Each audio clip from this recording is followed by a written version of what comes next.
Hi everybody, Jim Samartino here, lead designer of Secrets of the Lost Station. Today we're going to be taking you through a playthrough using the new rules, still prototype items, but we're going to take you through a playthrough so you get to see how far the game's progressed since we first launched the Kickstarter.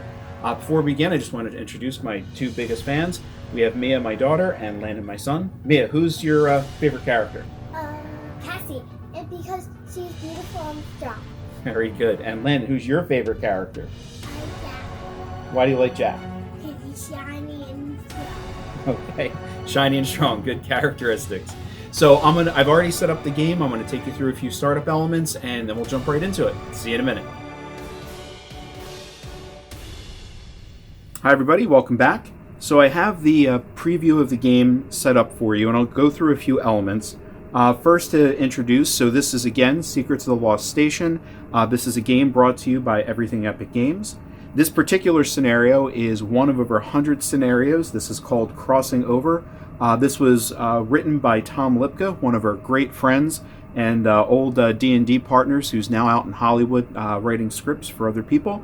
And I thought this would be a great scenario to play, because not only does this touch on Secrets of the Lost Station, it also touches on some favorite characters of Secrets of the Lost Tomb, which you can see right here. If you guys remember these characters, James T. Temple and Christopher St. George, they're going to be in this one too as companions. But I'll go over all of that in just one second. I'm going to be shooting this in a very static form. So this is going to be a raw video. This is just meant to show the new rules and the overall gameplay. There will be some spoilers in this particular cut, because this is actually one of the Lost missions. I chose this one not only because of the crossover feature, but also because this one is a shorter game. This is an easy difficulty level and only 20 tracks long. 20 tracks is referring to the station track over here. So that way, this game should take about an hour or so less some of my dialogue and explanations. The overall video should be just a little over an hour. So one thing I wanted to show are the three characters selected. It said Jack has to be one of the characters selected in this game, so he's already been selected. Happened to be my son's favorite character because he was shiny and strong. Cassiopeia is also one of the characters selected. That was because my daughter Mia said that she really liked her, so she's in this one as well. And I chose Balthazar. Balthazar is one of my favorite characters. Balthazar is actually a fun fact, if you happen to read any of the posts before, he's actually one of the old characters from my D&D. I actually dug this up. This is a drawing I did back in the day during one of my game sessions with fellow game designer John Rott from Great Gatekeeper Games, and you can actually see not too bad for how he actually came out in a future state versus my old D&D character. So a little bit of a fun fact for you. You can even see right there his name back then was Balthazar as well. So going to the startup elements. So this game is a 1 to 6 player game, and what I'm showing you right now is actually set up to a 3 player game. So I had to set up a variant of making sure that when I set up the characters, they had an increased audacity, and when the creatures spawn, they will be spawning with a shield token. These little guys here, which increase the difficulty when playing, because when you're playing 3 players, you're going to have a chance to have more actions, which means your characters are going to get stronger, and it's a good way to balance the game and feel the same way regardless of the number of players. So I'm going to go through each of the characters first and tell you how I set each one of them up. Then I'll go through a couple of the other elements of how we set the game up, and then we'll jump right into the game. So what we have right here is with Jack, and I'll bring him up so you can see him. These are all prototype designs again, but they are finalized in the final production form. I'm just showing you the game testing ones we've been playing, hence some of the edits that have been written on them. So he has an audacity level of 4, which he gets +2 because playing a 3-player game. His health starts at 12, and his courage starts as 2. So I'm going to put him right over here. I've already had his audacity, health, courage, and power levels preset, and then these are his 3 explorer attributes, which are already set aside for him. Cassie, same thing, starting audacity of 2, health of 12, courage of 3, and that was already preset, so I'll put it right there. And then we have Balthazar here, 2 audacity, 3 health, and 4 courage, already preset. Now, this comes with a scenario guide. I'm going to be working off my computer off the screen, so don't worry about it. I'll be reading to you the various context of what we're going to be playing through. Because this is an easy mode, you get to know that ahead of time. You also know that there's no items that come in easy modes because it's to balance out the difficulty level of the game. Over here, we have the station track. This helps keep control of what will be happening as you play through. So right now, you notice there's no scenario triggers. They're the little yellow tokens. Those scenario triggers will help us know when there's a big event. So this particular gameplay is slightly different, that it does not have the scenario triggers in it. Other scenarios will. You can see the combat tokens here. You don't know what's going to happen other than the fact there will be a combat at that time, which helps you be more strategic. The other things that you'll find in those turned over, so when I flip them over, it'll show you what happens on that particular track. You have blanks, explorer events, or you have station triggers, which means that it's going to either apply to nothing, apply to everyone, or apply to the individual explorer at the time. There's also going to be the 2 extra characters. This is all part of setup. We have the 2 the companion cards here, Christopher St. George and James T. Temple. They're going to be part of the game as well, because you'll hear in the introduction why they're here and while they're acting as team companions. In the setup, it also told us to take 1 item and set it aside. This is a station upgrade, and this particular one that I had chosen was called Biodrones. This Biodrones just gives me the ability that if one of my characters is downed, I can automatically increase their stamina by 5. I chose that one particularly because if I happen to do poorly on this one, I thought that would reflect bad on the designer. So I have that one just as a backup for me to help my characters go through. And I have 2 use cases in that one. I have my items set aside. I've pre-shuffled my station cards there. And I have the station set up per the directions. These are just cards right now. You will get punch board in the final version. You have the Icarus, the docking station, and the portal chamber. That's what was determined when you were first setting up the game. These 3 cards here, it told you to separate and shuffle into the top cards. I'm showing you live on the video that this is not a staged game. This is a live game, so I'm going to shuffle them in right now. And I will do that as we speak. So just to show you right now, here are the station cards. Here are all the various different ones you have. This is an expandable game, so as you're playing through the game, you'll get more and more. And I've been doing so much playtesting on this one, but I've cut the game back right now to only show you what should be in the game at this particular stage. So it says to shuffle in the first 10. So that's 7, 8, 3, 4, 5, 6, 7, 8, 9, 10. So I have 7 cards in my hand. I'm going to take these guys here. I'm going to put them in random spots, shuffle it up again, so you see that this is going to be a live feed. No tricks, no pre-staging. Now I have a total of 10. So I shuffled in 7 additional cards, put that right back on top, keeping it in the screen, not going to play with it, and set it right there to the side. It also told me to set aside my 3 fallen creatures. So here are the fallen. Now you will get either standees or miniatures in the end game. These are just the prototype one. That's why they're using just cards. But I take the 3 standees or miniatures, set them aside in the creature holding area. I know these are scenario creatures, which gives me a good chance to be able to set them aside as needed. This way I don't have to look for them. Then I have my character art, which will go on top of the creature tracker, because these have numbers on them, so will the miniatures, and so will the standees. So this way I can keep track when I'm attacking, which one I'm attacking. So there's none in play right now, and I'm going to set that aside for the moment. Okay, with that, we are ready to begin. I'm going to let you know, in the first case, what the story is. So the story in this particular one is very short. This is the preview. It says, Darwin alerts you to an incoming portal being activated on the station. Then you encounter a sight that you never would have expected. So that's what we know right now. It's crossing over and we're going to expect something. One of the other special things in the rules is it notes the special rules. And in this case it says, place James T. Temple and Christopher St. George, that's the 2 companions right here, in the play area with -5 stamina each. So they came through and they're a little battle damage. So I'm going to put those 2 tokens that signify they already have 5 damage. Christopher St. George has a health of 15. James T. Temple has a health of 14. So they're a little damaged right now. And it says they are attached to the entire party, and any explorer may use their abilities during their turn. So they have the abilities where Christopher St. George says when dealing damage, you may distribute equally amongst all the creatures in the room. And James T. Temple gives you the ability to attack a creature from another room. So good things to have. The whole party has that as a ability to use. And now that we have the game set up, we're going to be able to jump into the introduction, the immersion, and begin the gameplay. So quick pause there, just in case you wanted to fast forward directly to the gameplay and not worry about the setup. And we'll jump back in just one moment.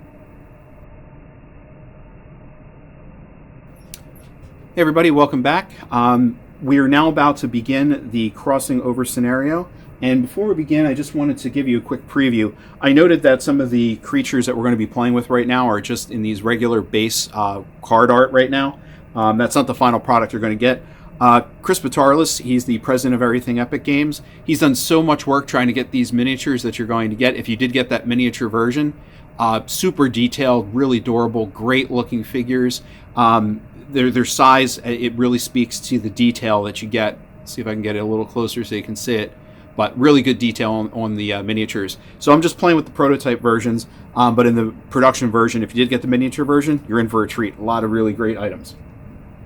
So I'm going to jump into the story, but before we begin in the story, we need to know our objectives and our win and lose conditions. So our objectives in this one is find the 3 pieces of the Staff of Ra. If you're a Secrets of the Lost Tomb fan, that might sound familiar. Defeat the Spectre and send James T. Temple and Christopher St. George home. The win condition is find the 3 pieces of the Staff of Ra and send James T. Temple and Christopher St. George home. So that lines up to our objectives. And fail to remove the fail condition, lose condition, is fail to remove the 3 pieces of the Staff of Ra from the station by the end of track 20. Track 20 is there. This particular scenario is a little bit more straightforward. Every scenario is very, very different, so just keep that in mind as you're playing. Also, when you're playing through, you might notice that there'll be some critical decisions you have information to decide on. Other ones are supposed to be meant to feel more of a choose-your-own-adventure, where it's really a guess in some cases. But if you know your characters and you know the theme of the station, how it plays, this one is number 34 out of the 100 that you would have a chance to play. So at this point, you would have a pretty good idea of how the station works and how the characters act, and then you can almost role play some of these games during this action game. So now into the mission briefing. This is the mission briefing that will give you some details that it's in the scenario guide to help you understand what you're supposed to be doing as you first start the game and what your objectives are. So it says, as the station alert appears on your ARM device, one that you are not familiar with. Alert, portal activated. Portal? What portal? As if Darwin sensed your confusion. A map appears on your ARM device that leads you to the portal chamber. When you arrive there, there's blaster fire shooting through glowing liquid and slams into the far wall of the room.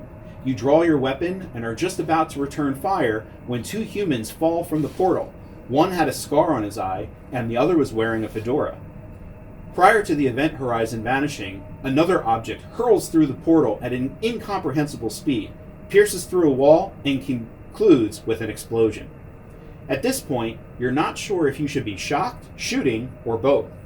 So you just stand there in the room dumbfounded with the rest of the team and your 2 new guests. The man with the fedora, unfazed by the team's spacesuit-wearing adventurers pointing futuristic weapons at him, whistles in amazement as he looks around the room. Wow! Will you look at this, James? This place is impressive. The man with one eye, a bit more bothered by the guns pointed at him, agrees. Yeah, Chris, it's pretty impressive. Did you see that thing fly through the portal? He responds, Yep. James continues, and do you think it could be? Before finishing a sentence, Chris interrupts. Yep. At the point, Jack interjects by clearing his throat, obviously looking for the new arrivals to acknowledge their situation. Chris, without missing a beat, steps forward and introduces himself with a hearty handshake. Hi, I'm St. George, and that's Temple. Sorry to barge in on you like this, but we have to make a quick exit to that portal thingy. Was the best way out. Oh, and that bolt that shot through here, that's probably something we'll need to find pronto. The explosion we heard probably means it fragmented, so better get moving. James exits the room and confirms. Best do what he says, and hello, by the way. The crew, giving confusing looks to one another, asks Darwin for a clue. Darwin simply says, sounds like a plan. I have detected damage in the following rooms. I suggest starting your search there. The tomb power portal, the engine room, and the cryo chamber. When these rooms, as subtext here, when these rooms are explored, read the corresponding scenario trigger. So that's the immersive introduction to the game. Now you have a feel of what the game's going to be, the story that's going to unfold. And we know, as you saw from setting it up, that those rooms we're looking for are shuffled in, which means we're going to have to do some exploration. At least 10 rooms in, we have an option to get those, and they're important rooms. Normally, you will have a scenario card that gives you both your objectives as well as the triggers. And in this case, because it's off the screen, I'm just going to read when things happen to occur. So we're going to begin now, and I'm going to start with Jack. He's going to take the first action. We know that exploring is a key thing that we need to do. The rooms will have a bright symbol on any of the doors. And I'll just show you real quick a little bit closer. When you see any of the doors here, there'll be a bigger bright blue circle when you get the production version. But that's saying I can move into those doors, and they always have to connect. We're starting in the portal chamber here, and I'm going to take Jack, and I'm going to explore the first one, which doesn't happen to be one of the rooms we have to find. This is the gravity control, and it has a particular action. So I'm going to place that right here, move him in. I gain 1 power for exploring a new room, and that was my free movement. Now, knowing that I can only explore 1 room per turn, so right now what I'm going to do is a Mythos Check. The Mythos Check gives me a chance to focus my energy and see if I can increase my courage. I don't know what's coming up, so I want to be ready for it, and that's a good thing to do in the beginning. So I have a score of 4. I'm going to take my demo dice right here, and I'm just going to roll and see how many successes I get to increase my courage. Ooh, I did really, really well. That's a designer throw. So I have these little guys here. They're going to be completely different on the dice, and this is just a prototype version, but that's 2 successes. And I got a blank, 2, 2, and 2. So I got 6 successes, which means I'm actually going to increase from 2 all the way up to 8 courage, which is really good because on this track, the bottom part is unfocused, the top part is focused, which means if I show you my combat skill right here, it's only +1 when I'm unfocused, but now if I happen to combat somebody, it's +2. So that was a good roll to do, and I'm at a good place. I finished my action, which was the roll that I did there, and my free movement. So what I'm going to do now is see what happens at the end of my turn by taking this token and flipping it over. This particular one is a station event. So then I'm going to refer over to my scenario guide, and right now this is my computer, and I'm going to look to see what the very first station event is. It says, you look through the station for a missing piece of the staff. Darwin alerts you that an anomaly has occurred, and as small temporal vortexes, rifts in time, are appearing throughout the station. These tears act like a powerful vacuum, sucking anything near it into oblivion. Are you strong enough to be able to be pulled into it? But your equipment is another matter. All explorers perform a dexterity and strength 4 check, and there's a pass and fail condition. So anytime it's giving you 2, strength and dexterity, that's what I'm going to have to do is for each one, I have to roll 7 dice. For Jack, so I'm going to take the 7, and it said that this particular one is a dexterity strength 4, so I need 4 successes on this. And that is not a designer roll, so I definitely failed that one. I need 6 for Cassie, so I'm going to roll 6. And she got 3, and I don't have any items, so I don't really have to worry about it in case I do lose one. That's an audacity symbol. I could use my audacity to make it a success, but in this particular case, I'm not going to worry about it, and I'm going to accept the fail condition for both of those. And for Balthazar, that's a 4 plus a 2, another 6. And he's in the same case. If I want to use my audacity, I could pass, but I'm not going to worry about it right now. Now, in some cases, your abilities here might give you a plus to that roll, but in this particular case, I failed all 3. And now I'm going to read the fail condition. It says, 1 random item gets sucked into the vortex. Lose -1 courage and -1 random item at random. Now, that wasn't necessarily going to be the first one in any game because these are randomly placed. So I don't have any items. I don't have to worry about that, but I did lose 1 courage for each one of the explorers. So now each one of those were moved back by 1 courage. So that's the end of Jack's turn. I'm now going to move on to Cassie's turn. Knowing that we still have to explore, I'm going to take Cassie and go 1 and 2. Explore another room over there. This is the Detention Block, and this just lets me know as an event here that anytime a creature enters this room and no explorer is in this room or the security, I have to spawn a creature. So even though this one is a trap here, I don't have to worry about it right now. Nothing triggers. So I'm just going to place that down, but something I do have to be careful of in case I get creatures later. And I'm going to go ahead and put her up by 1 power. I'm going to do the same thing that I did with Jack. I'm going to roll my Audacity to do my Adrenaline check. And she only has 2 dice. And I do get a positive 2. So she goes from 2 up to 4. That is the end of her turn. Some turns will be a little longer. Some turns will be a little quicker. That one's a little quicker. And now I'm going ahead and flip over the next one. This one happens to be a character event. So with the character event, I don't have the prototype for it yet, but you will have a little book next to you that will have all of your Explorer backstories in it. And normally what you would do is you would pick out that book and be able to read what her backstory was before triggering the character event. I don't have that prototype in front of me right now, so I'm just going to jump right to that character event. So going to this one, it says, you find a high-tech eye patch. James T. Temple could use an upgrade. Do you give it to him? And that's a good idea of saying, now, based on what you know about the characters and just fun game playing, how would you role play that? Would you give him the eye patch or wouldn't you? And in this case, let's say that, you know, it's something that might come in handy. So sure, I'll give it to him and I'll say yes. And it says, that belongs to Cassie. Really? Who steals an eye patch? Lose 1 Audacity. So in that particular case, she would lose 1 Audacity for the choose your own adventure decision that was made. And that would be the end of her turn. I'd go over to Balthazar, and now it would be his turn. Again, still knowing I have to search, I will go through another room down here and see what comes up. Starlin Paladin room. This is one of the unlockable content, and it says, when explored, do a dexterity check to pass, and I gain that much health. The success is in health. I'm already at maximum health at 13, so it doesn't matter if I gain any, but I'm still going to do the check just to see.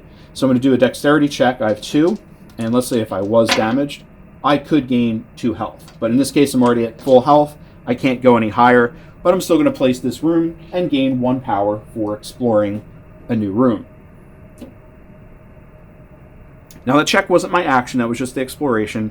I'm going to do the same thing for this particular scenario because you know something's coming. So you don't know what's coming up yet, but you do need to make sure that you're healed. And you can also do healing actions on your 2 guys over here. Might be a good idea to do that in some cases to make sure that you're prepared. So Balthazar's pretty tough as it is right now. I'm going to do actually a knowledge check. I'm going to try to heal one of our friends over here. They came in a little bit battle damaged. So I'm going to roll 2 dice for my knowledge for a health check. And I got 2 successes.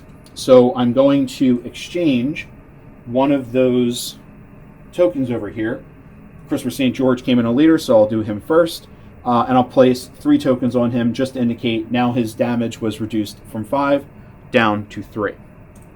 And that is the end of Balthazar's action. We now take the station action. I flip this over. And good, a blank. Nothing to worry about right there. And again, these were completely, honestly, randomly placed. We do know that there's a combat event coming up, so don't know what's going to be happening with that one. We also know as we explore, we're looking for those triggers to see what might happen next. So now I'm going to take this action. It's now Jack's turn. So Jack's also going to continue to explore because we're looking for those rooms. I'm going to go and search another room, and I got the cryo chamber. Now I'm just going to check to see on my sheet here, and yes, the cryo chamber is one of the things I was looking for. Before doing anything else, it just says when explored, Audacity check 2, fail, I'll have to spawn 2 creatures. So luckily this is Jack, and his starting Audacity is normally 4, but because we're doing a 3-player game, he gets an extra +2, so he's at a 6. So I'm going to take 6 dice, do this Audacity check. And I only needed 2. I got more than that, so I'm good. No extra creatures spawn with that one. So that was the room spawning. I'll place that down. And now I'm going to increase my power by 1. And I'm going to go to my scenario guide and say, look for the scenario trigger that said Cryo Chamber Explored. And it says, spawn 1 fallen in the engine room and immediately, I'm sorry, misread that. Read after exploring the cryo chamber. It says, you enter the cryo chamber. What is this, a glorified tomb? Why does there always have to be a tomb no matter where we go? James T. Temple grumbles. The piece of the staff is nowhere to be found, to which James remarks, let me guess, it's inside of one of those chambers located at the very bottom of a deep, dark pit, right? You work your way down through the chamber until a figure blocks your path, ready to fight. Spawn one Fallen in the engine room and immediately engage in combat. This creature does not leave this room. Place a quest token in the room. Once the Fallen has been defeated, gain the quest token and read the scenario trigger. Defeat Fallen in the cryo chamber. So I misspoke there. I said the engine room earlier. That was actually the cryo chamber. So just making that quick correction. And I'm going to go and now spawn the creature. So again, here's your character right here, the creature. I'm going to put that down. Remember, they're going to be spawning with one token on it. And this particular one also is going to have a quest token associated with it, which means that there's something important happening with them. It's one of those pieces of the staff. I'm then going to take the creature, and I'm going to spawn her in the room right there. So she's all ready to be able to be combated, and this happens to be a combat coming up, so you'll be able to see what combat is like. So that was the end of that particular turn, I moved in there. That was the end of the trigger. I actually have an action left, because all I did was move into the room and explore. The check associated with that was just for the room. I'm actually going to take my action for my turn and do a combat. My combat score is a 4.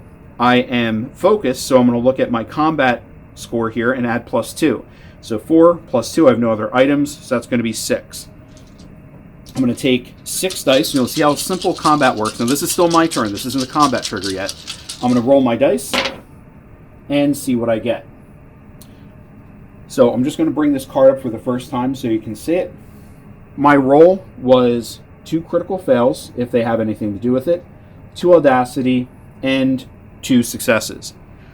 Down here, it'll be a much nicer look in the final version, but this is actually, if you can see, it says 3 is her combat number, so I needed to roll at least 3. I didn't, unless I used an audacity. I know Jack has a lot of audacity, so I'm going to move him up to a 5. So now these become successes, both of them. So now it's 4 against her 3. That means I don't take any damage, but she will. I'm going to apply my 4 successes against her 8 health, and in this case, normally that would be applied. However, she has the shield token on it. What the shield does is it blocks 2 points of damage to that. If I'd only dealt 2, the armor would stay. It was strong enough to defeat me. But because I had more than 2, the 2 is blocked and the other 2 go through. So I'm going to remove the shield token, and on her 1 space, I'm going to place 2 damage tokens on it for what had gone through. Now I resolve the effects for me. I did not take any damage, so my courage goes up 1. And I dealt damage, so my power goes up 1.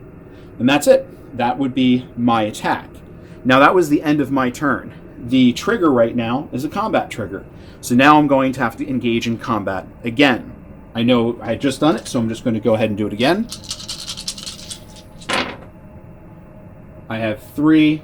I have another one up there.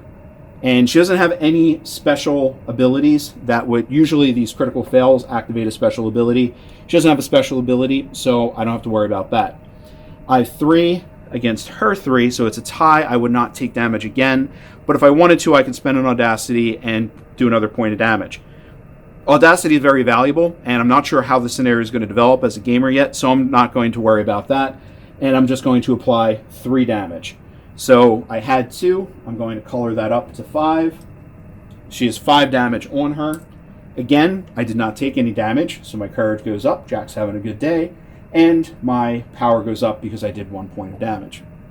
That's the end of the combat phase. There was only 1 creature out. If she had not been out, it would actually have a creature spawned, and then you would end up combating.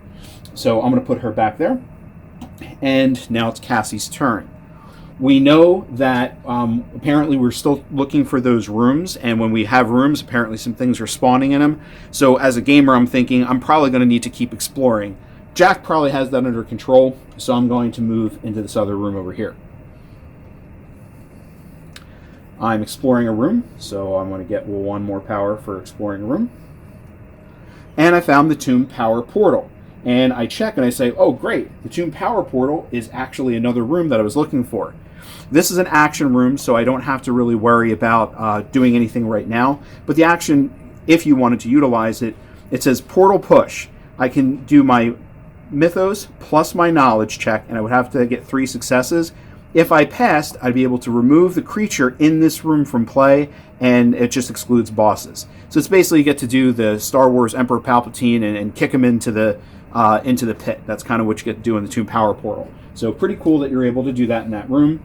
I attach the rooms together, so that's the end of my movement in that direction. And now I'm going to read what the trigger was. I found the Tomb Power Portal. I know that's one of the rooms I was looking for. Reference my scenario sheet, and it says, read after exploring the Tomb Power Portal. I just did that. And it says, you walk into the Power Portal room and see a piece of the staff. It's lodged into the power core's exterior shielding. A Fallen is trying to pry it out. Where did she come from, you ask yourself. It looks like you have to get the staff. You're going to have to go through her. I have to spawn one Fallen in the Power Portal chamber and immediately engage in combat. This creature does not leave the room, and I get to place a quest token in the room and note the fact that this particular Fallen, when she's been defeated, I get to read the scenario trigger for the Tomb Power Portal. So I'm going to then, I already have her card out here. I'm going to get another one, place a shield on the 2 token along with another quest token. Again, these are just the prototype versions. And I'm going to put that on, and I'm going to spawn the one with the number 2, so I know which one I'm attacking, in here. And it said in this particular case, now I haven't used my action yet, and it said because of its spawning, I have to make sure I attack her. So it's an automatic immediate attack. I'm not using my action yet, but I have to do it. So it says her revised number is a 4. She is not focused, so it's only +1, so 4 + 1 is 5. I will go and roll. This is my combat. All right. And it says I have 3 successes, 2 blanks, and 1 audacity right here if I want to choose to spend it. So I know she still has her shield on her right now. She only has 3 audacity, but I also know it's important to be able to kill these as fast as possible. So let's say I want to do as much as I can. So I'm going to use my audacity, dip that down to 2, and now I have 4 damage going to her, 4 successes. She has a combat score of 3, I know from the previous combat, so I know that I'm not going to take any damage, but her shield's going to block 2. I'm going to remove her boss token, or the shield token, I should say. And I'm going to put the remaining 2 damage on her number. So now I have 2 damage on her. My resolution here, my courage goes up 1 because I did not take any damage, and my power goes up by 1 because that was a combat. Now I still have my action for the round that I can still go through, so I'm actually going to attack her again because I know how important it is. And I got 3 more successes and I have 1 audacity. These 3 are going to go directly through, so I'm going to do the same thing. Color up. I'm not going to worry about that. Put the 5 on her. I know I'm now going to increase my power again, and my power, because I did not get hit and I dealt damage, so they both go up by 1. And that was my action for that round. I'm done, and now I'm going to pick over the next event. So the next one is another scenario event. So the scenario event is going to trigger. This is the second one, so now I'm going to look to my sheet and say, okay, now what's happening? The second station event. It says time shifting. Time is shifting all around. Images of a possible past play like projected holograms. Darwin tells you that these apparitions of possible existences that are currently in flux with the timeline remains uncertain. An archangel appears, not to be able to see or hear anyone on the ship, but moves about as if he was on a mission. All explorers perform a Mythos check to test your fortitude in light of these space ghosts. So I have to do a Mythos check. This is a station event, so it affects everyone. Mythos for Jack is a 4, so I'm going to roll 4 and I need 2 successes. I got 2 successes, so Jack's a pass. I'm going to do for Cassie, 2. She also passed. And Balthazar, also 2. And he also passed. So great, all 3 were passes. I read the past condition of that. It says, you are emboldened by the experience and know that you must hurry. Gain 2 courage and 1 audacity. So everyone gains 2 courage. Now Jack's already to 9. He goes up to a 10. He can't go any higher. He maxes out. But he still gets that 1 audacity. Cassie +2. And 1. And Balthazar +2. And 1. So right now my characters are doing pretty well. So that was the end of the rounds with Cassie. Now it's going to go over to Balthazar. Moving on to track 6. And Balthazar, he has a total movement of 3. And I'm going to see where I can move. I can't move any of these rooms. Those rooms, there's no other doors there. I can go back and I can move over in that direction, or I can go and fight. Knowing that those are basically scenario creatures, I'm going to go and do that. Plus it's in my movement range. 1, 2, and 3. He has a combat score of 5. He is unfocused, so +1. So he's going to have 6 total dice to be able to roll. Whoa, not a good roll. Okay, so in this particular case, rolling 6 dice, I have 2 successes. Those two successes are going to deal damage, so I'm going to go and deal that. She has 8 stamina. She was at 5, and I know I'm going against the number 1 based off the number on her tracker here. So I put 2 more. She only has 1 hit point left. She had a combat score of 3 versus mine of 2. I'm going to end up actually taking damage on this one. I refer to her damage value of 3, and I'm going to reduce my stamina by 3. 13 down to 10. I dealt damage, which normally means that I would go up, but because I took damage, it goes back down, so net 0 for the courage doesn't move. Because I did deal the damage, my power goes up by 1. And that was my action. I moved, I acted, so I'm going to go over to my scenario track, and I'm going to pull the next trigger. That is a blank, so I am good to go on to the next explorer. It's now Jack's turn, so he's going to take a stab at trying to knock out her. Again, 4 plus 2, he's also going to roll 6. Hopefully he can roll a little bit better than Balthazar. And he has 3 successes, does not need to use his audacity because all he needed was 1 more point of damage. This is what happens when you end up killing a creature. So I'm going to remove these tokens because she was defeated. I'm going to hold this to the side because we're just about to see what happened with that quest token. And I'm going to remove her creature card. So she was defeated. Now I'm going to resolve what happened, which means I would gain 2 courage, which I can't go any higher, so he's maxed out. I gain 2 power. This is the kill bonus. Normally it's just 1, but because you killed it, you get 2.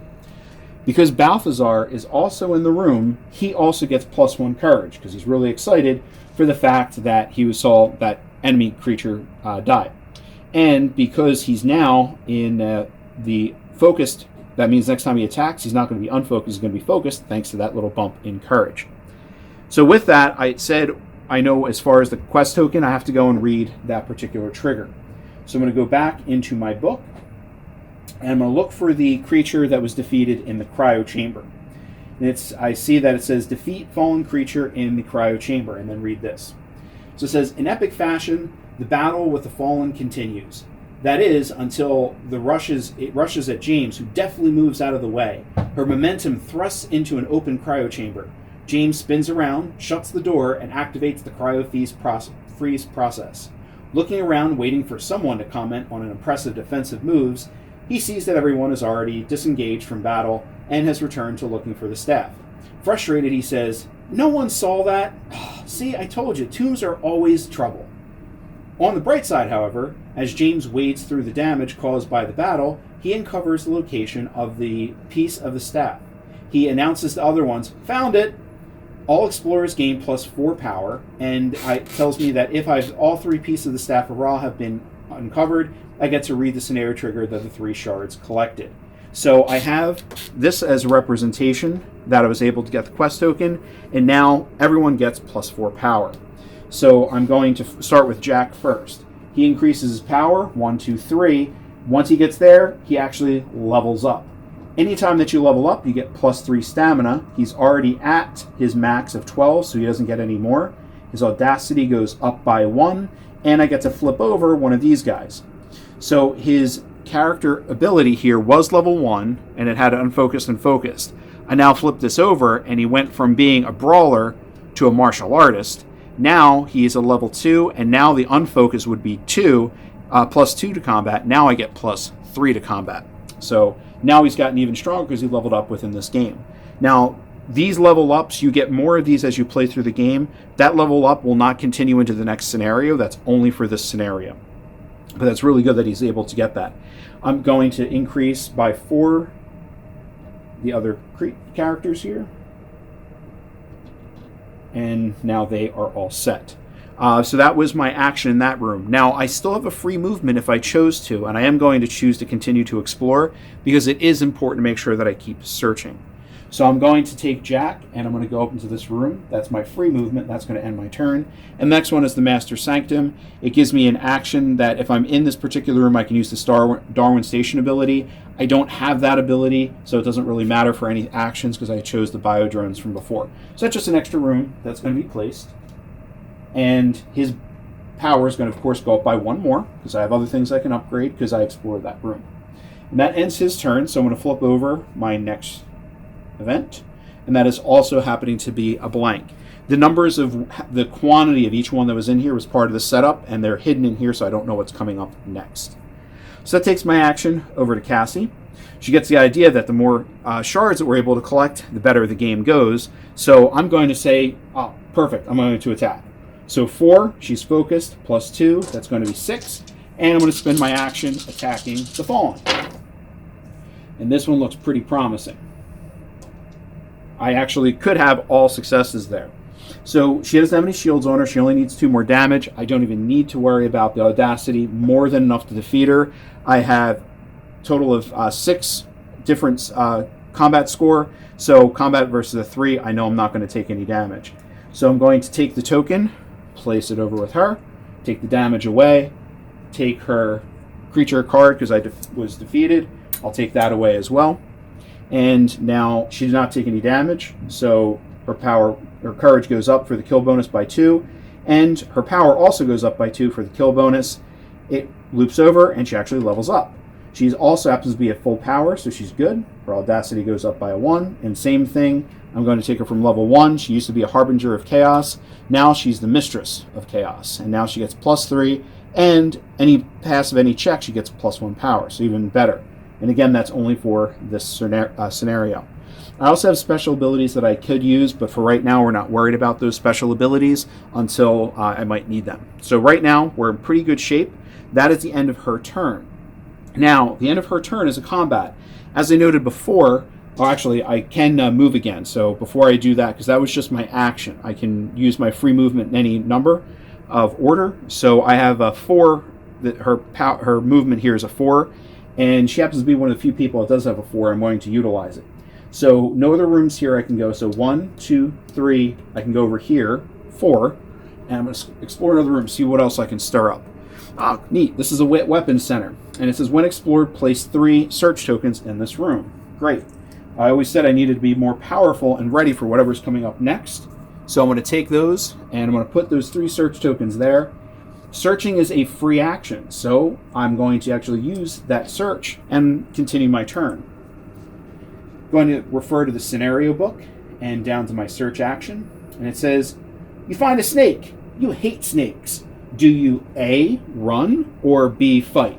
Well, she's a warrior, so she's going to fight, so she's going to choose option B. And she goes, fight. Wait a minute, it's not a snake. It's a piece of tubing and some junk. What is under the junk? Cool, an item and a snake. Really? Gain 1 item and lose 1 stamina. So, little fun. I got an item and bitten by a snake, but it was worth it because I was able to get an Elder Fabrication Device, which gives me the ability to exchange this card for an item located in the item card stack. So in this particular case, I'm going to use it right away. Actually, that requires an action, so I can't use it right away, but I can exchange that for another item in the card stack, and I get to select which one I want. So that's actually a really good item to have. That ends her turn. It is a combat. There's no creatures out there to combat. So what happens is I have a random draw creature deck here. And I'll show you right now. I'll shuffle it up. Don't know what's going to be coming. And I'm going to get a Dark Arcbot. Something rarely found. This is actually one that I got in a previous game. So now I'm going to have to fight that. That's not something I want to have to fight because it's really tough. So I'm going to place him out. That's a single one. I know there's nothing else going to spawn like him. He does have a shield token on him. And where he spawns is in one of the boarding entrances. The docking station counts as boarding entrance because that's where the ships connect. And I'm going to go and take his standee, click it on, and he goes right over here. Now, that's the combat. He spawns the consequence. There's no other combat creatures out there. He has a movement of 4. So he's going to move towards the explorer that has the greatest power. So he'd go 1, 2, and then he would go into one of these rooms. So is it Jack or is it Balthazar that has the most power? Jack is a 2, Balthazar is at a 7, means he's going to go in and fight Balthazar.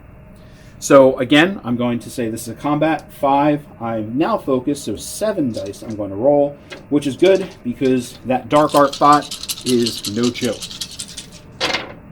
And looks like this is going to be an audacity opportunity for me. So his combat score is a 5. That's a really tough creature. But I have a ton of audacity there. I'm definitely going to utilize that. So that's going to turn into 4 audacity there. That's 4, 6, 8. Really good one. I have to remove the boss token from him, that shield token, which means 8 gets reduced down to 6. And I'm going to put those 6 damage on the creature. Normally I'd put this card around, but I know he's the only one out there. That's why I did not put that tracker out there. There's only one creature out there of that type. So that was the end of the combat round. Because I did not take any damage, make sure his courage and power both go up by 1. Moving on to the next round, that's going to be Balthazar's. Now it's actually Balthazar's turn. Now I could continue to explore and do things, but now I have a creature in the room. If I continue to explore, which I know is kind of the point of the game right now, I might want to take the evade penalty. I would have to lose -1 for each creature in the room. And in this particular case, my stamina is pretty good. I really want to find that other staff because I don't know how long it's going to take or what else is going to happen. So I'm actually going to risk it. It's going to be a while to another combat event, and they only move during combat triggers unless the scenario says so. So I'm going to take that hit, move through this room, and then go into here. Increase my power by 1 because I'm exploring a new room, but reduce my stamina by 1 for the evasion penalty. See what the next room is, and awesome, I found the engine room. Looks like that gamble paid off. That engine room, I believe, was one of the other rooms I needed, and if I'm looking at my sheet right now, it is. So I'm going to read that in just a moment, double check, see if there's anything that happens. It says action, Spartan kick, and in this particular one, it's a strength and dexterity check, 5, and if I can basically kick the creature into this particular one and get electrocuted. It's very similar to the power portal with a slight difference to it. So I'm going to connect those, put that out there, and now I'm going to read what is going on for that scenario trigger of finding the engine room. So it says, read after exploring the engine room. You've entered the engine room and find several power couplers sparking near something that is protruding from a damage control panel. Assuming that the foreign object is probably part of the staff, you attempt to free the object. The explorer who triggered this event performs an audacity check. He has an audacity of 4. I'm actually going to use that karma of those 4 audacity and see what I'm going to do. And awesome. I have plenty of successes on that one. I only needed to have 1 success. So it's just a regular audacity check, passed with plenty. So read the pass condition, and it says you remove it without incident, which is really good considering you are in the engine room. Undoubtedly, your celebration is cut short-lived as the fragment is snatched out of your hand. Spawn 1 Fallen in the engine room and immediately engage it in combat. This creature does not leave this room, and place the quest token in the room, and once it's defeated, just like the other ones, I get to read that scenario trigger. So I'm going to place another quest token. Now that is on that Fallen character. Put the shield on her. And I'm going to take the third, number 3. Even though that this is the only one out there, it helps me keep track. I'm going to put the number 3 in the room and immediately engage in combat. So it's 5 plus 2. I'm going to roll my 7 again. And not that great of a roll. I have some audacity to despair, and I want to get those shields off, because those shields can really be a pain. So I'm going to use my audacity to make that 3 successes. Our combat score we know is already a 3, so I don't take any damage. And I know that the 3 minus the 2 from the shield leaves 1. So the shield's removed, and not great, but still I get to increase my power by 1 because I dealt damage, and courage by 1 because I dealt damage and did not receive any. That's the end of that particular turn for him. I did my move. I ended up encountering that. I actually still have my action left over because I didn't do any actions yet. That was part of that trigger. So I'm actually going to choose to attack her again. See if I can try to defeat her and get that staff back. So that's 4. I don't have to worry about that. So 4 plus 1, it's 5. She has a total of 8, which means she's still alive. She's 3 stamina left. And that would be the end of my turn. Resolution, increase my courage because I did not take any damage and dealt it. And great, I actually leveled up. So my power is going to move over, increase by 3, which is good because I did take some damage before. And seeing this is basically a combat base, I could upgrade my strength or I can update my knowledge, but I feel this is more of a combat-based scenario, so I'm actually going to level up my combat. Now I have a +3, so 5 + 3, I'm going to have 8 in my next combat. That's the end of his round, so I'm going to flip the next event token over, and this one is also a station event. So I'm going to read what happened on the third station event. So the third station event says, you hear sounds and screams echoing through the universe, souls being devoured by the nothingness as eons of history are rewritten. All explorers perform an audacity check. So audacity, Jack's doing great. He's got 7, so we got 7 dice there already. And I needed to have a success of just 1, so I pass with that one.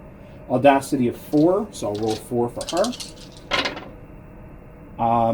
I don't want to find out what happens if I fail, so I'm going to use that, and that is a success. And Balthazar has 3. And I got at least 1, so that was a pass. Everyone passed on that one. And it says, you've seen a lot of crazy stuff on the station. A few screams aren't going to bother you. And nothing bad happened. And then who knows what the fail condition was, but I bet you it would have been worse. So I completed that, which means I'm now going to flip back over to Jack. And we're still trying to kill that one other creature. We know we had to get the 3 quest tokens, those 3 fragments that represented the Staff of Ra. We're about halfway through because we're coming up to his turn, which is 10. So I'm going to spend my actions to try to move into that room, focus my attention on that. So his movement score happens to be a 3. I have nothing to improve that any greater. I could go in the control room and try to improve my movement, but I'm not going to worry about trying to do that. So I'm just going to move 1, 2, 3. There is an enemy here. I'm not worried about him right now, so I'm going to actually take that evasion penalty because I'm staying focused on trying to get to her. That was my free movement. I happen to be in the room with the searches, so I'm actually going to take my time and do that other free action of the search. And I'm going to go down. Now this is my second search action. And it says you aren't entirely sure what you're looking for, but when you see it, you'll know what it is. And there it is. Gain +1 item, +1 courage, and +1 audacity. So my courage is also already maxed. Jack's really building up that audacity, so he's got a lot of great rolls. And 1 item. And this item happens to be the Runic Helm of the Elders. This isn't exactly something I would want to get right now, because it actually gives me -1 health at the end of each turn, and I get to reduce all damage that's dealt to me by half. All power gained is also reduced by half. So it's got that balancing element as I take less damage, but now every single turn, I'm going to lose 1 additional health. And that's not just my turn, that's everyone's turn. So I have to be pretty careful about that. But any damage dealt to me is also reduced. So it's a good and bad there, so it kind of balances out. And I know from how the game plays, there's actually other things that attach to that can actually make it even better and make it even a stronger item. So again, that was my free movement. I did a free action of searching. I still want to get over here, so I'm going to spend my next action moving into her room. I can't combat because that was my forced action to do that second movement, but at least I've moved into the room with her and I'm ready to do the combat the next chance I can get. That's the end of my turn because I did my movement, my action, all my free things that I wanted to do. And I'm actually going to now flip over the next one. That happens to also be a station event. So that is the 4th station event, and I'm going to see what happened for the 4th station event. So referring to my scenario guide, it says, you have a discussion with James T. Temple about Earth back in 1945 in the EOP of 3020. You know that you're not supposed to discuss events in the future, so you try not to reveal any information that would be considered sensitive. But that is not difficult, as he dominated the conversation with long-winded exploits of his battles against Halruth, Prince Beirun, Onibo Masaruso, the Protean, Blackbeard, and of course, the Kraken. And if you fans of the Secrets of the Lost Tomb know, they're all creatures that you fought as bosses back in Secrets of the Lost Tomb. You are filled with knowledge, +5 power, but you are also filled with distraction. Spawn 1 random creature in the room of the Explorer that triggered this event. So Jack does have a positive. He was at 2, so now he gets +5 up to 7. But now I have to go back to my random creature stack here and get the next one. Just to show you, I'm not cheating. I'll even mix them up again in front of you. Oh, great. I'm not getting ones I want to fight right now. We're now going to have to fight the Leviathan Elder, who's another really tough one. And again, while being out, that's going to have another shield token placed on it, making it even tougher. That's a tough one to have to fight. Going to get that token, and I'm going to spawn that one as well. And that is going to be going into the room that happened in. Now, we're beginning to get outnumbered, and there's certain things you can and can't do when you're outnumbered. Right now, it's 2-2 and nothing we're trying to do. But let's just say I wanted to try to use that action like we were saying before. I can't use that action right now because it's now balanced. We no longer outnumber the creatures. So we actually have to kind of wean that down, or we have to get Cassie in there so we outnumber and potentially use that action trigger. So that was the end of the station event. We're now going to move on to Cassie's turn. Cassie's in the room. She is a free movement. She's going to go in here and probably attack and maybe even do that outnumber bonus. So she's going to take this search token right here. She's going to use that last one in that room. I go down to search tokens, and right now I happen to note that we have only 3 search actions as part of this overall game in this scenario. So any other ones that would be on the board or that would show up later are blank because we no longer have any other searches. So in this particular one, it says, leaving every stone unturned can sometimes have unwanted consequences. Spawn 1 random creature in your room. So not searching doesn't always give you something good, and it's seeming that we're getting outnumbered, and maybe that decision wasn't the best thing that I did. Everything has a consequence. Luckily, that one's not too bad. We have a drone that will be spawning. Now, normally my game area is spread out a little bit nicer, but just to make sure we're all in frame, I'll put that one out there. Because we are playing that 3-player game, I put the shield token on it. Now again, when you're playing 4 or more players, those shield tokens wouldn't be applied, but this is that balancing factor for less players. So you saw in the beginning of the game as we were playing, we had a little bit more time, things were beginning to develop. Good thing we did, because now we're getting all these creatures coming out. So I'm going to now take that drone that had just spawned, and I'm going to put that in my room. Now, originally, I would have been able to move into this room as a free movement, but now if I do it, I have to evade that person and lose 1 stamina. But I know I'm focused on trying to complete this in here, so that's exactly what I'm going to do. I'm going to move into here, I'll take the penalty, and reduce my stamina by 1. And now I'm going to go ahead and try to spend an action. In this case, I'm actually going to try to do my Spartan kick right now. So instead of combating her directly, I'm going to try to leverage the fact that she is focused right now, and it's a strength and dexterity. She's a Starling, so her dexterity is already pretty good. So I'm going to take the 2 plus the 4, and I do have a strength bonus here of getting +1. So I'm actually going to roll 7 dice. I need 5 successes in order to try to knock her in. So I'm going to take the 7 dice, try to kick her in. And I needed 5 successes. I have 1 audacity that I can spend there. So I'm going to spend that, and I'm going to be successful. I'm able to kick her in epic fashion into the pit, which means I was able to defeat her. Even though she only had 3 stamina left, I wanted to do it for some flair. So awesome, I was able to collect that other piece. And now I'm going to read the scenario trigger associated with that. There are no more of the Fallen that are out in play. So I'm going to remove her from the board along with her card. And because I was directly involved with that, even though that wasn't combat, I'm still going to get the kill bonus for it. Her courage can't go up any higher, but her power still goes up by 2. I'm now going to read the effect from defeating the creature that was in the engine room. So I'm going to go back to my scenario trigger and look for the one that was relating to the engine room. And it says, read after defeating the Fallen in the engine room. I will never look at cute little cherubs the same way again, if that's the way they grow up to be, St. George exclaims. Suddenly, Darwin alerts you of an update. It would appear that the signature that is causing the anomaly of the is of seraphic origin, and these creatures are manifestations of the disturbance. Essentially, they are elements of an alternate reality that have already crossed over to this existence.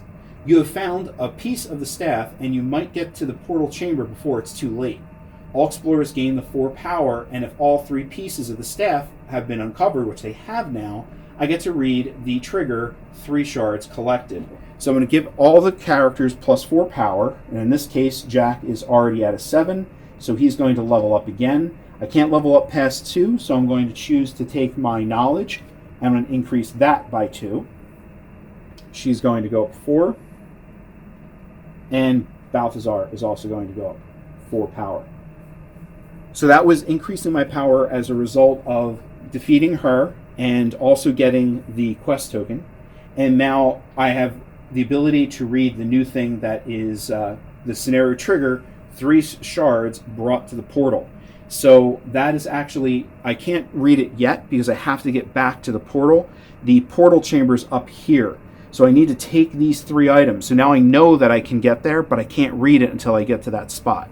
So great, I had moved, I had done my attack, so it's going to end her turn. What I'm also going to do as a free action is the next person in turn, it's going to be Balthazar, and then it's going to be Jack. So what I'm going to do is I'm going to give these 2 quest tokens, which are parts of the shards, over to Jack, so he can move into that. So now all 3 shards can get there in 1 2. I traded as a free action. So now that ended my turn. I'm going to go over to the trigger 11, and that happened to be another character event. So I'm going to now refer back to my book for the character, or otherwise rename the Explorer event, and that's going to be the second one. And it says, St. George steps up to a console. Remember, when I refer to James and George, St. George, there are these guys right over here. And it says, St. George steps up to the computer console. What's this? Ooh, a button. Does he push the A, red button, or B, blue button? Again, you don't have context to what they are, but as a fun way of the Choose Your Own Adventure, you're going to choose red or blue. Usually the red button is the thing you want to press, but has bad consequences, so I'm going to choose the blue button. And it says, blue button. A storage compartment opens up. Gain 1 item. Excellent. So I'm going to take my item, and I'm going to gain it. This is a shield, which has 2 use cases on it. And it's still Cassie's turn, so I'm going to place it there. And I still have another item, which was that exchange item, if I chose to do it. But I'm going to see how the rest of the scenario develops before I use that one. So that was the end of 11. I'm now going to go over to Balthazar. Seeing that we're coming into the end game, and his is going to be a combat, I'm going to try as much as I can to eliminate some of the competition before getting overwhelmed. So let's see, that's strength and dexterity. That would be 6, plus I'm focused, that's 7, and I'm going to try to do the same thing I did with Cassie. So I'm going to try to push him in, especially because he's pretty tough.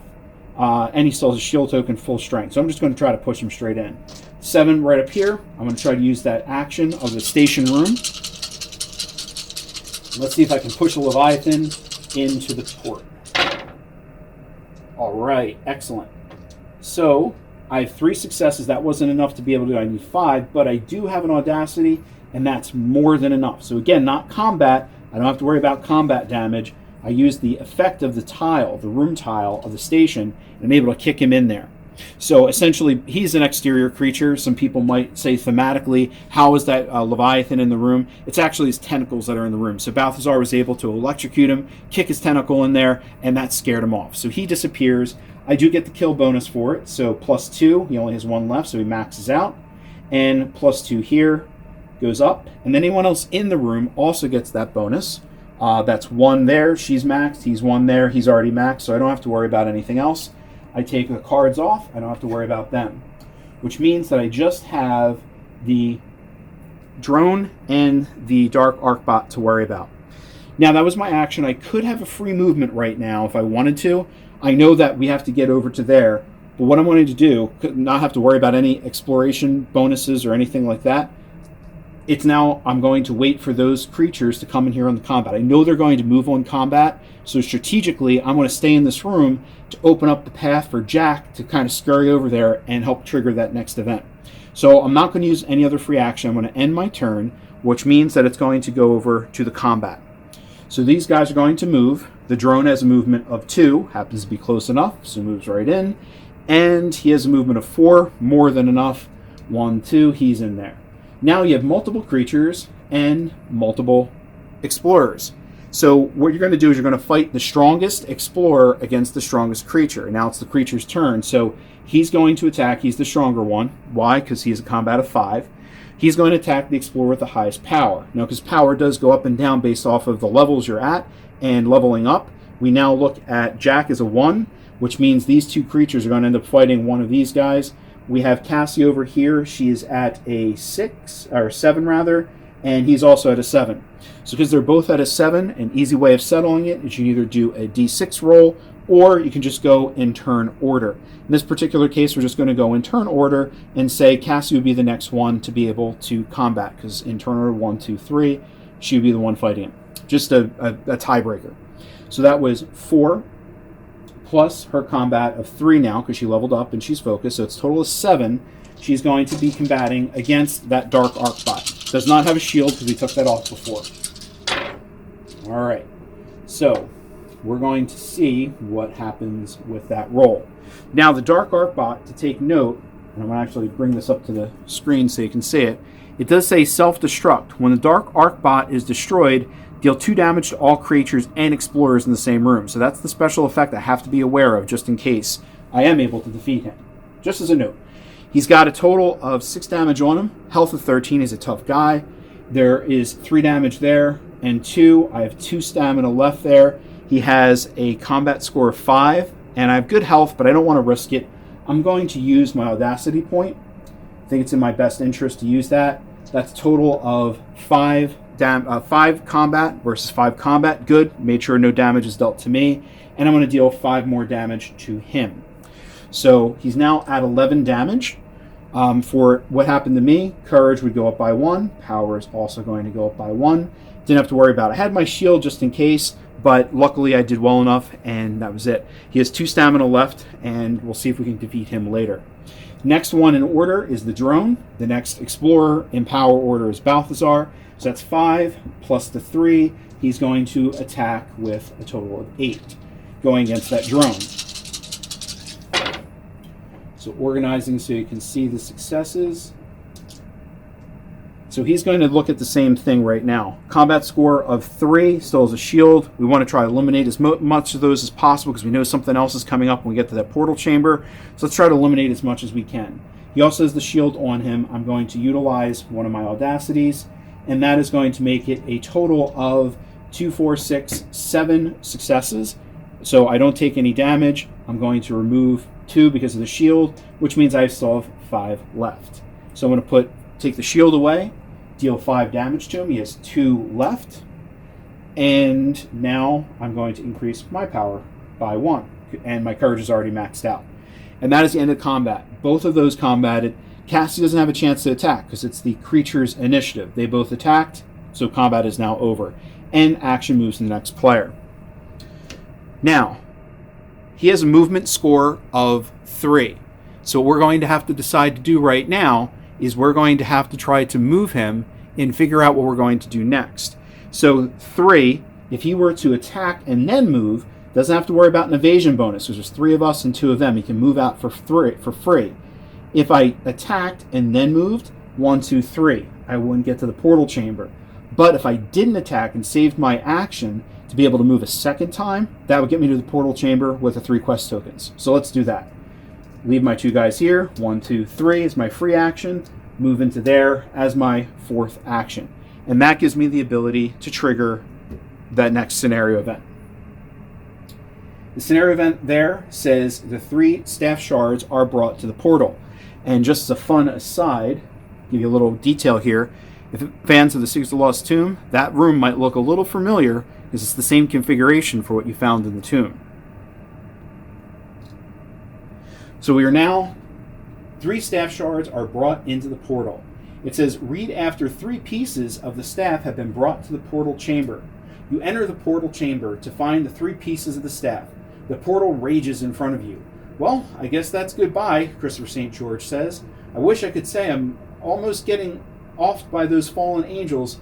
Those fallen angel peoples were fun. But next time a strange portal opens up for an escape, I'm going to take the long way home. James shoots Cassie a wink. Just wanted to say, I like your style.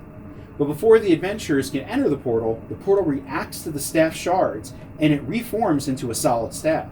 It begins to float in midair, and the gem in the center of the staff's eye begins to glow as it feeds from the energy produced from the portal. Temple and St. George try to push the staff into the event horizon, but it won't move. Then a golden mist erupts from the staff and coalesces into the shape of a pharaoh. I arise once more. an incorporeal form of Razazul stands in front of the group. Didn't we already beat this guy? Christopher St. George interjects. Darwin alerts go off. The energy is the one that has been causing the temporal anomaly. His soul is trying to forge itself into this existence. You must find a way to get it through the portal before it's too late. Now it gives you the additional rules for now that Spectre is formed. It says there's special combat rules. And it says each combat triggered, so each time that we have one of these combat rounds that are triggered, it says that we have to enter each combat triggered, all explorers and companions would lose 2 stamina automatically. And if Christopher St. George or Temple reach 0 stamina, we have to read lose condition 1. So we're knowing that they have 5 against a 14 and 3 against a 15. So we have to make sure that whatever happens next for what's triggered, we have to be careful that they don't actually lose. And we also know in this particular case, for the combat trigger, luckily there's only 1 left. So we're using this one now. So strategically, we know we only have 1 of those we have to worry about for losing 2 stamina. And then it says, to defeat the Spectre of Razazul, you must pass each of the following checks. Any explorer can attempt one of these checks by spending an action in the portal chamber. Once all checks have been passed, read win condition number 1. So there is a strength and dexterity check 5, there's an audacity and movement check 4, and a mythos and knowledge check 3. Each one has a pass and a fail condition. So now we don't know what those pass and fail conditions are just yet, but we are excited to say, oh, we're coming into the end game right now with just a little bit left as far as what we have to defeat it by that track 20. We also have to keep an eye that we don't die ourselves or get downed, but at the same time we have to make sure our companions aren't injured either. And as we go through, we're going to look at this and say that he's in there. It is the end of the turn, and we're going to take the action, and now it's going to be Cassie's turn. We have a ways to get over there. I'm not as concerned with these guys right now because we know we have to do that. So what I'm going to do is actually spend my movement 1, 2, 3, 4 because she does have a movement score of 4. I can get in there and spend an action. So I'm going to lose the evasion bonus right now because it's not outnumbered. She's going to move, and I'm going to take 1 damage for each of them. So I'm going to lose by 2 and continue with my movement. So that was 1, 2, 3, and 4. I'm in there, and now I get to choose what I want to try to pass. When it comes to an audacity check, we know that Jack is really solid because he's got 8 audacity. So he's probably going to go ahead and try to do that check. For what she could be good at, we have the strength, dexterity, or mythos and knowledge. So mythos and knowledge, she has a total of 4 plus 2, that's 6. And I don't have anything else here, so she'd be rolling 6 for that one. If I try to do strength and dexterity, it would be 2 plus 4, that's also 6. But then I also get this one as 7. So what I'm going to do is I'm actually going to try to pass the strength and dexterity 5. So I need 5 successes on this one, and that's going to be 6 and 7. So that's 5, 6, 7. I don't have anything else that I can utilize in order to try to boost that number at all. I can check her special ability, which let me flip over to her sheet because that's been edited, and I can tell you what her special ability is, just to see if that might come into play. So it's Cassie's special ability is once per game after combat, activate ability to double damage. So that could be effective, but not in this because it's dealing with the check. So unfortunately, I'm just going to go into it with the 7 and hope for the best. So I need 5 successes out of this, and I only have 1 audacity left I can spend on it. Ooh, and I did not get that. So I have to read the fail condition for that one. And it says, fail. The Spectre's energy surges and a wave of energy courses through the station. All explorers and companions minus 1 courage and 4 stamina. So that Spectre of Razazul kind of just kicked her butt. So that's minus 1 for each of those and 4 stamina down. So this, even Spectre form, he's really hurting us. I'm going to deal 4 more damage over here. So St. George currently has 7. I can heal them with knowledge actions if I wanted to, and James Temple has 9 against the 14. So if I lose 4 again, both of them are still in good shape, but I have to be careful about what happens next with both of those guys. So that was my action. I moved. I spent an action in the room. It's now a character event. Let's see if there's anything else bad that happens from the element of a character event. And for the Explorer event, this is going to be the third one triggered. So I'm going to read number 3. And it says, you enter a room searching for the path that the staff traveled, trying to find any other fragments. You don't find any, but you do find a med pack. And you're about to use it when St. George walks into the room and says, hey, great, I was looking for one of these. St. George gains 3 stamina. So awesome. Just in time, he's able to gain 3 stamina. So I'm actually going to take that away, and I'm going to replace it.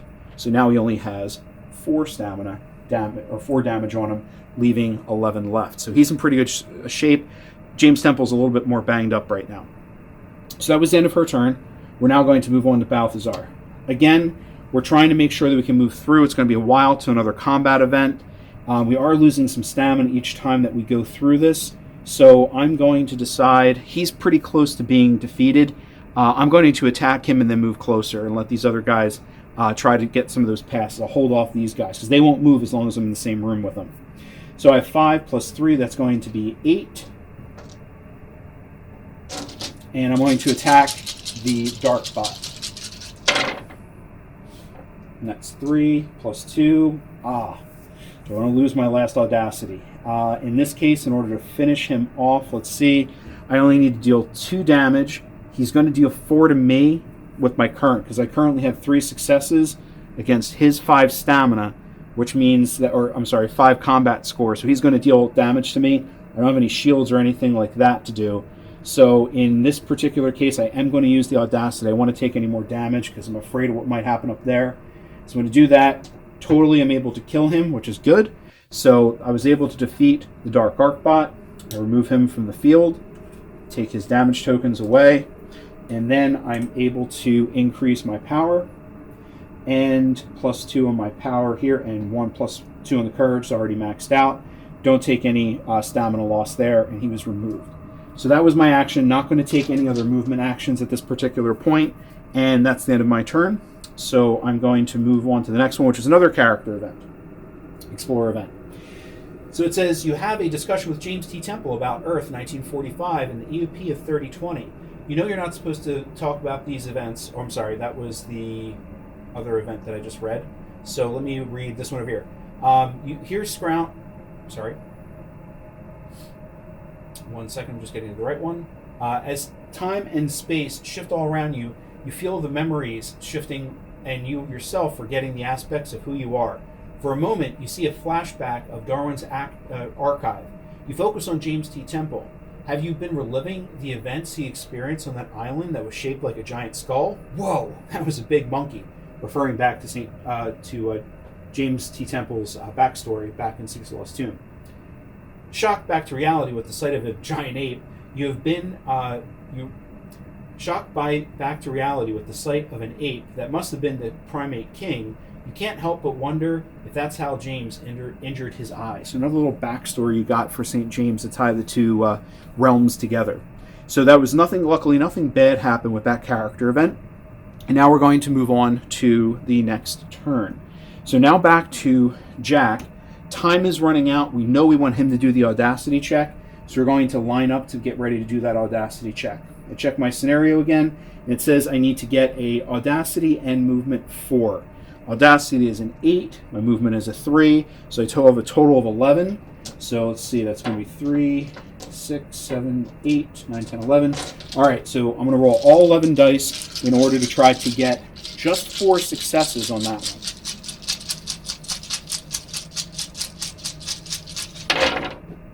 4 successes, excellent. Don't even have to use any of my Audacity. So I got my successes there, and I read the pass condition.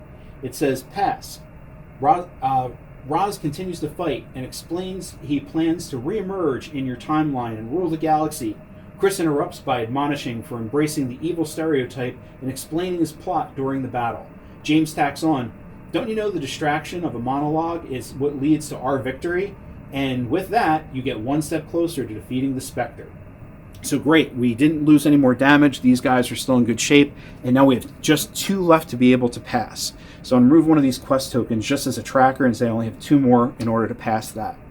So now that's the end of my action. I'm not going to move from that room because I need to focus on that room, and I'm going to flip over to the next one, which is blank. Great. Moves right over to Cassie. Now Cassie comes back again, and we're left with trying to pass with one of the other two, the Strength check or the Mythos and Knowledge check. So the Mythos Knowledge check was a total of 3. Now the Balthazar has a really cool ability where he can actually pump up his roll, so I'm going to let him do the one we have to pass with 5. So with this one's just Mythos and Knowledge 3. So Mythos is a 2, Knowledge is a 4. So that's going to be 6 that I'm going to roll. And I don't get any other bonuses here. So I'm just going to roll the 6. I need 3 successes on this one. Yes, got them. There you go. 2, 1, 3 successes. I get to now read for that particular one. So this is the Mythos and Knowledge. It says pass. With a portal wavering along your existence and combined efforts of the past and present EOP using their unique abilities, expertise, and technical ability to eventually realize the solution to this mystic puzzle was beyond their understanding and asked Darwin for help, which he gladly provides, and the team makes further progress in the battle. So Darwin's able to help you out and reconfigure the systems right now with the tomb portal to give you that one edge closer to trying to defeat the Spectre. You just have one less to do, and maybe that's going to be Balthazar, maybe that's going to be Jack. We have to see what happens next. That ends her turn. It's going to be a combat round. That was her round. The only combat left is this drone over here. So he's going to go and attack Balthazar. We already know 5 plus 3. That's going to be a total of 8. And the drone right now had 5. We just need 2 to pass. He had a combat score of 3. More than enough to be able to defeat him. And luckily that also leveled up our friend Balthazar. So we eliminate the last creature currently in the tube except for the Spectre, which is floating right in that area there. We're able to remove this guy over here. And he levels up. Max on that goes over here. Plus 3. 1, 2, 3. Plus 1 there. And we're going to level up. Let's see. He has to do the strength. We know he has to pass that strength one. So perfect. I'm going to upgrade my strength ability. And there you go. So that's the end of Cassie's turn. Perfect timing. Now it's going to be Balthazar's turn. He's got to get over there. We still have a little bit of time left. We only have 1, 2, 3, 4. This is his, so we only have 4 more to pass. We're running out of time because if we don't pass by there, game over, man.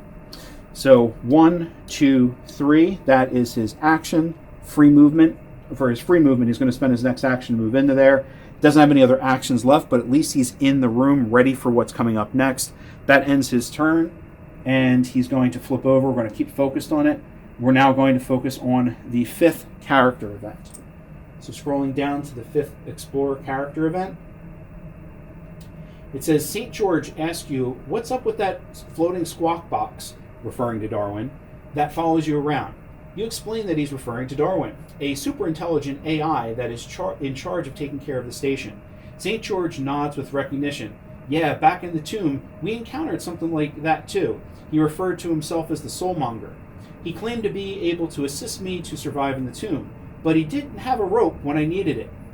Of course not. Instead, I get that portal thing, risking all of time. So meeting one of the legendary heroes of the EOP fills you with pride, and you gain 4 courage. So that was Balthazar's turn. You're already maxed out on courage. Didn't get anything, but a nice little tie going from the story of the station back to the tomb and learning a little bit more about Darwin and the Soulmonger of the past storyline. That ends with Balthazar right there, and now we're going to move on to the next action with Jack. There's only one left that we have to pass, and double checking that one, we refer to that saying that we have to get a strength and dexterity 5. So he has a strength and dexterity already of 7. He's focused plus this one, that's 8, and doesn't have any other dexterity bonuses. So we have a total of 8 we get to roll for him, so not bad. So we have audacity if need be, and we need 5 successes with this. So now we're just focusing all of our attention there. We have to be careful we don't have too much damage. If those other guys take too much damage, we're going to be in trouble. Needed 5 and didn't get it. We have 3 audacity we can spend, but that's not going to be enough, so no reason to waste it. And in that particular case, we failed. So we're going to have to read the fail condition. And it says, fail, the Spectres again surges in a wave of energy courses through the station. We all lose 4 stamina and 1 courage again. So all of our courage again goes down by 1. we're becoming less and less focused with the damage we're taking. 7 goes down to a 3. Cassie's all the way down to a 1. Now she has a wounded side to a character. If she did get downed, and she would flip over to the wounded character if no one was able to save her, depending on what her decisions are. But right now she's okay. She's at a 1. And we do, as I remember before, have these biodrones. So if she is downed, which means she is kind of out of the battle temporarily, this will help her out and give her 5 stamina. So at least we're good with that. We have to watch these guys over here. We can't let them take too much damage. Balthazar goes down as well. He has 7 stamina left. And then we have to add the stamina over here. So again, 4 damage. He has 8. And he had 5 plus 4 damage already. So he's at 13 now. He only has 1 hit point left. If we fail another check, he could perish and then we lose the game. So we have to be really careful what we do next. But it's Cassie's turn right now. So she could do the check. I think Balthazar has a better chance of it because of this ability here. And he has 7 stamina left. So in this particular case, I'm going to spend that action to try to heal St. James. And we know that St. James is actually building a relationship with Cassie. That little wink he was giving as he thought he was leaving. So that's actually perfect to the context of the game. So we're looking at a 4 for her knowledge check. Knowledge is how you heal people. I'm going to apply that knowledge to James T. Temple. And it was only 1. I was only able to get 1, but at least it's more than nothing. So he still has 12 damage dealt on him. So now we really have to make a decision. And it's getting pretty close right now. So I know Balthazar is coming up next. We're coming up to the end of the game. It's the end of Cassie's turn. So we're going to flip over, and this one is also going to be a station event.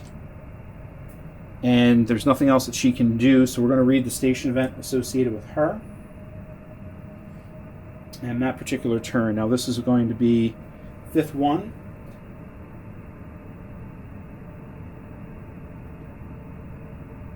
And referring to the book, it says that another temporal anomaly hits.